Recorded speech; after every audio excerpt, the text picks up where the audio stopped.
नमस्कार. भगवंतावर श्रद्धा ठेवा, हरिनाम घ्या, अनावश्यक चिंता करू नका.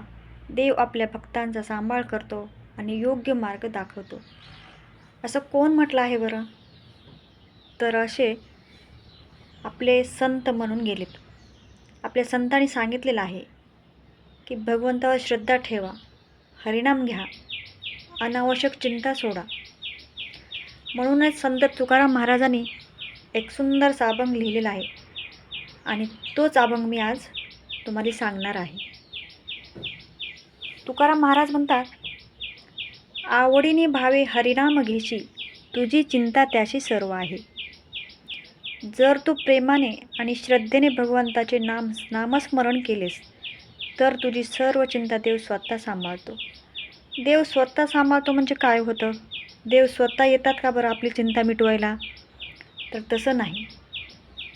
जी आपली काळजी आहे, जे आपलं संकट आहे, ते पेलण्याची ताकद, सहनशक्ती हे आपल्याला देव देतो. जर आपल्या आयुष्यामध्ये संकट आले असेल, एखादी परिस्थिती ओढावलेली असेल, अशा परिस्थितीमध्ये आपण हतबल झालेलो असतो, कोणताच मार्ग सापडत नाही. अशा वेळेस काय म्हणतो आपण? जे होईल ती देव करील, जे होईल ती देवावर सोपवलं जाईल, असं आपण सोपवून देतो देवावर. म्हणूनच म्हणतात ना, प्रेमाने आणि श्रद्धेने भगवंताचे नामस्मरण केले तर तुझी सर्व चिंता देव स्वतः सांभाळतो. नको खेद करू कोणत्या गोष्टीचा, पती तू लक्ष्मीचा जाणत असे.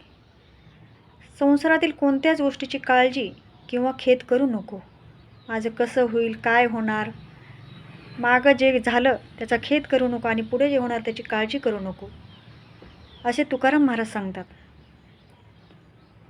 सकळ लक्ष्मीचा स्वामी असलेला परमेश्वर तुझ्या पूर्ण गरजा जाणतो. सकळ जीवांचा करीतो सांभाळ, तूज मोकलील ऐसे नाही.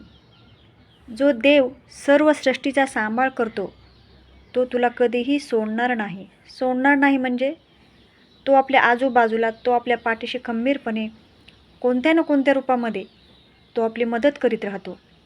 त्यामुळे हे मानवा, तू निश्चिंत राहा, कोणतीही काळजी करू नको. जैसी स्थिती आहे तैशा परी राहे, कौतुक तूप आहे संजिताचे. आता येथे तुकाराम महाराज काय म्हणतात? सध्याची जी परिस्थिती आहे, म्हणजे चांगली असेल किंवा वाईट असेल, ती आहे तशी परिस्थिती स्वीकारून कर्मानुसार जे काही घडते ते शांतपणे पाहत राहणे. म्हणजेच पाहत राहणे म्हणजे काय? जसं आहे, जशी परिस्थिती आहे तशा परिस्थितीमध्ये आपण देवाचं नामस्मरण करीत राहणे.